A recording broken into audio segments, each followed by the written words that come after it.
কি রয়েছে, TV fridge কেনা যাবে কিনা, কে কিনে দেবে?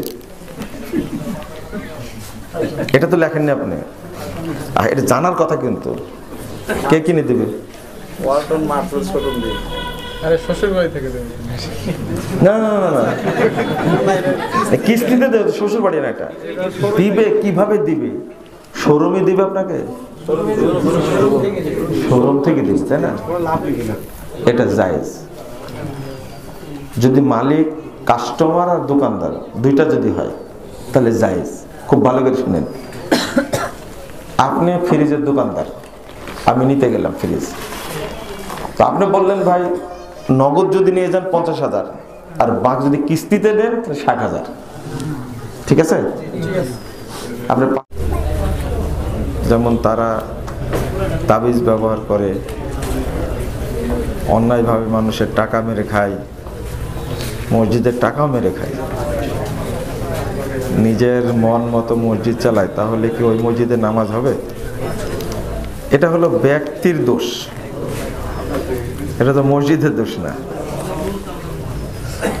এ ধরনের মসজিদে যদি, মসজিদের কর্তৃপক্ষ যদি এরকম কাজে জড়িত হয়, দোষটা তাদের, মসজিদের না।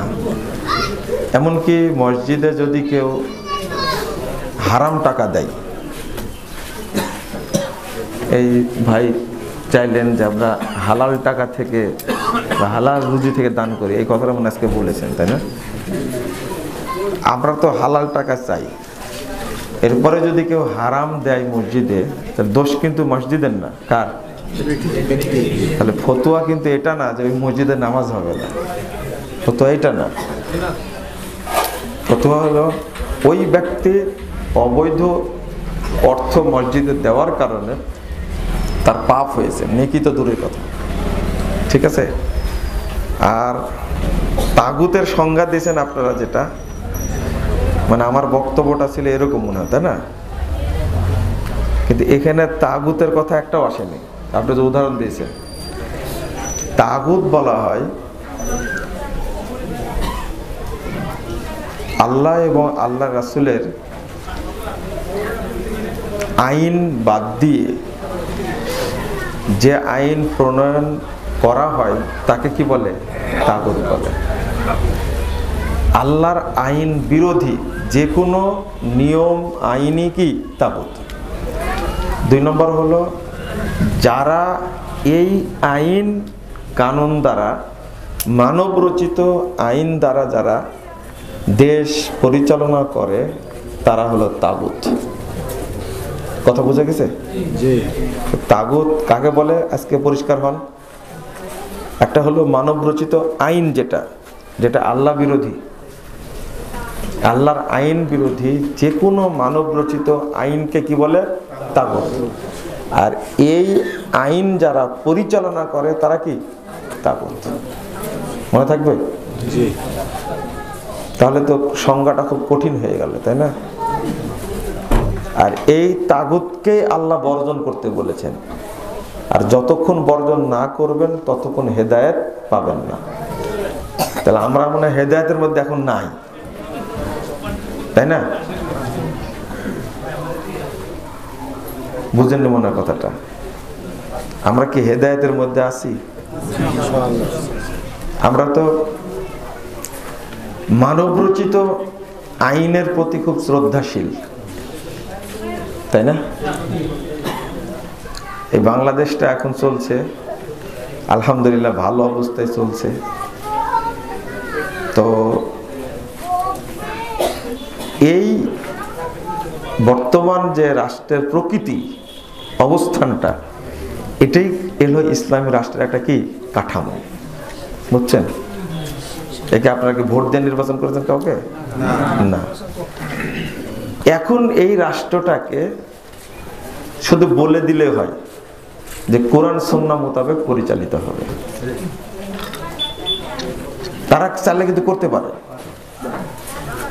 সহযোগিতা নেই, সৌদি আরবের সহযোগিতা নিলেই যথেষ্ট। ওরা চালাচ্ছে না। কুয়েতের সহযোগিতা নেই, টাকা পয়সার দরকার হলে তারা টাকা পয়সা দিবে। আমেরিকা কয় টাকা দেয়, বিশ্বব্যাংক কয় টাকা দেয়? আমি যেটা বলছিলাম, এটা হলো খুব সুন্দর একটা অবস্থা। এখন ইসলামী রাষ্ট্র ঘোষণা করবে, অর্থাৎ কোরআন এবং সুন্নাহ মোতাবেক পরিচালিত হবে এটা রাষ্ট্র। এই যে সংবিধান তৈরি করবে কি করবে না, এই খেতার কোনো দরকার নেই, বুঝতে পারলেন? সৌদি আরবের কোনো সংবিধান আছে? নেই, ওরা চলছে না। আপনার এই রাষ্ট্রের চেয়ে ওই রাষ্ট্র অনেক ভালো চলছে। আর আপনাদের দেশে যে গণতন্ত্রের কথা বললেন, এ হলো খুনতন্ত্র, এটা ধর্ষণতন্ত্র, এটা গুমতন্ত্র, একটা সন্ত্রাসতন্ত্র, এটা মাদকতন্ত্র, গণতন্ত্র না এটা। আর 16-17 বছরে যে গণতন্ত্র দেখলেন বাংলাদেশে, এটা কি তন্ত্র? স্বৈরতন্ত্র, তাই না? ওটা দেখুন স্বৈরতন্ত্র, এটা ছুটে গেছে। আমার বলতে কি ছুটে গেছে, ওটা না ছুটে নিয়ে এত খারাপ তন্ত্র হতে পারে না। আর এর নাম কি দিয়েছেন? 7 জানুয়ারির যে নির্বাচন হয়েছে 24-এর, এটা হলো পৃথিবীর ইতিহাসে সর্বশ্রেষ্ঠ নির্বাচন। এই কথা শুনলে ইবলিসও হাসে, তাই না? যে তোরা আমার চেয়ে ভালো পারিস, বুঝছেন? আল্লাহ যেন এই সমস্ত তাগুতি শাসন ব্যবস্থাকে ধ্বংস করে দেন, বলেন আমিন। আপনারা চান? আমরা চাই তাওহীদি শাসন ব্যবস্থা, আর তাগুতি শাসন ব্যবস্থা কি হয়ে যাক, বাতিল হয়ে যাক। জানি না এরা পারবে কিনা, আল্লাহ ভালো জানে। আল্লাহর কাছে চাইতে তো দোষ নাই, তাই না? চাই। শোনেন, আপনারা যে অবস্থায় আছেন এই অবস্থায় থাকেন, একদিন আল্লাহ কবুল করবেন ইনশাআল্লাহ। খবরদার ভাই, ছাগলের দরে চলতেছে, ছাগল হয়ে যায় না, কিন্তু মানুষই থাকেন, তাওহীদপন্থী থাকেন, ঠিক আছে? তাওহীদপন্থী থাকেন। যাক, প্রশ্নটা করে ভালোই করেছেন। তাগুত চিনেন আজকে কি? না, আপনি বলেন তো, সুন্দর করে বলেন। আল্লাহ পাকের হুকুম আর নবীর দেখানো পথ ছাড়া ভিন্ন পথে পরিচালিত হওয়াই তাগুত। আমি এটা বলিনি, কেউ বুঝবে না, বলেন তো সুন্দর করে। আল্লাহর আইনের বিরুদ্ধে মানুষ রচিত সকল আইন তাগুত। আর আপনি অর্ধেক বলেন, এরা যারা বাস্তবায়ন করে তারা তাগুত। সুন্দর করে বলেন তো একজন, অর্ধেক সুন্দর বলেছেন আপনি, বলেন, সাহস নিয়ে বলেন, আমি কি ভুল ধরবো? বলেন। আল্লাহ এবং আল্লাহ রাসূলের আইন, আল্লাহর আইনের বিরুদ্ধে কোনো মানুষ বা মানুষেরা মানব রচিত বিধান বানিয়ে সেটাকে যদি পরিচালনা করার চেষ্টা করে মানবতার উপরে, সেটাই তাগুত। হয়নি, আমি এত পেঁচাইনি, সুন্দর করে বলেন না কেউ, বলেন, আপনি বলেন। আল্লাহ এবং আল্লাহ রাসূলের আইন ব্যতীত মানব রচিত কোনো আইন সেটা পরিচালনা করা এবং তাকে সহযোগিতা করা, দুইটা হচ্ছে তাগুত। না, আপনি সুন্দর করে বলেন তো। আল্লাহর আইন বিরোধী সকল আইন যেটা মানুষ রচনা করে এবং সেটা দ্বারা মানুষকে পরিচালিত করে। হ্যাঁ, এটা সুন্দর হয়েছে। মানে কোরআন সুন্নাহ বিরোধী মানব রচিত আইন, এটা কি? কোরআন সুন্নাহ বিরোধী মানব রচিত আইন, এটা কি? আর এটা যারা পরিচালনা করে, মনে থাকবে? মনে থাকবে? এবার বলেন তো, ওই যে সুন্দর ছেলেটা, দাঁড়ান আপনি, দেখি পারে কিনা, এটাই শিখাতে হবে। কোরআন সুন্নাহর বিরোধী মানব রচিত যে সকল আইন করে এবং যারা এই আইন পরিচালনা করে, তারা এটা বাস্তবায়ন করে না। ওইভাবে বললাম কি? কিভাবে বললাম বলেন তো, কে বলতে পারে? কোরআন সুন্নাহ বিরোধী যত আইন, এটা হচ্ছে তাগুত, এবং যারা পরিচালনা করে তারাও তাগুত। কিন্তু এতক্ষণ বুঝেছিলেন আপনি? এটাই তো বলতে বলছে। আমি বললে তো আমার মতো করে হচ্ছেই, কিন্তু আপনাদের মধ্যে কাউকে বলতে হবে, তাহলে এটা আপনারা ধরতে পারবেন। তখন আপনি মনে ও পারলে আমি পারবো না কেন? কিন্তু আমার সাথে আপনি পারবেন না, আপনি তো ইঞ্জিনিয়ার, আপনার সাথে আমি পারবো না। কথা বুঝতে গেছে?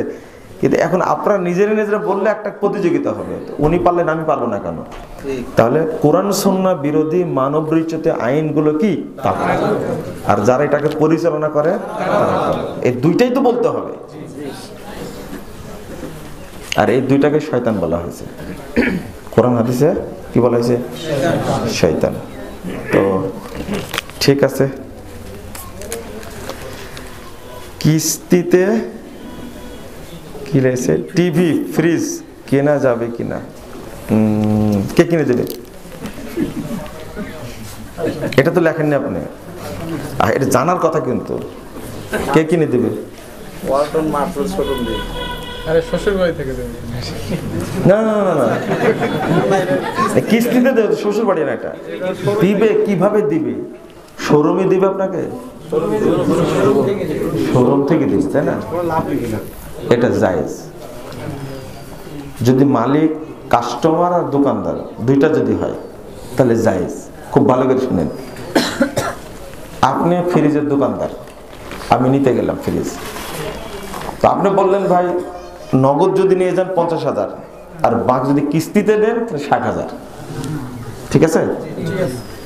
আপনি 5 কিস্তিতে দেবেন, 5 12 60। আর যদি নগদ নিয়ে যান তাহলে কত? 50, জায়েজ। কিন্তু এর মধ্যে থেকে আর একজন ঢুকে গেছে, ও দোকান থেকে কিনে দিচ্ছে 50,000 টাকা দেয়, আর কিস্তি খাবে কে? হারাম। এটা হারাম। বুঝেন কথা? এটাই মানুষকে বোঝাতে পারি না আমরা। এই তৃতীয় পক্ষ ঢুকলে হারাম, যেটা চলছে এখন। দালালি কেন বলছেন? এটাই সবচেয়ে ভালো কাজ এখন। গ্রামে বলে এটা গরুর দালাল। হ্যাঁ, কিন্তু এই দালাল শব্দটা খুব সুন্দর হয়ে গেছে। আপনি ব্যাংক এখন সবচেয়ে বড় দালাল, তাই না? ব্যাংক এখন সবচেয়ে বড় দালাল। ও টাকা দিয়ে কিনে দেয়, আর এই কিস্তিটা ভোগ করে কে? ব্যাংক। অনেক টাকা ভোগ করে। তো যেমন একটা গাড়ি কিনছে ব্যাংক মাধ্যম হয়ে, গাড়ির দাম 70 কোটি টাকা, মনে করেন 70 লাখ টাকা, 70 লাখ গাড়ির দাম, কিন্তু ও নিচ্ছে 80 লাখ টাকা কিস্তি, 6 বছরের কিস্তিতে 10 লাখ টাকা ও নিবে। এটা কিন্তু হারাম। যদি এটা চলে কার সাথে? সরাসরি মালিকের সাথে, দোকানদার এবং কাস্টমার, তাহলে কি জায়েজ। নগদে এক দাম, বাকিতে আরেক দাম। কিন্তু তৃতীয় পক্ষ ঢুকলেই কি হারাম। মনে থাকবে কি যেটা চলছে এখন?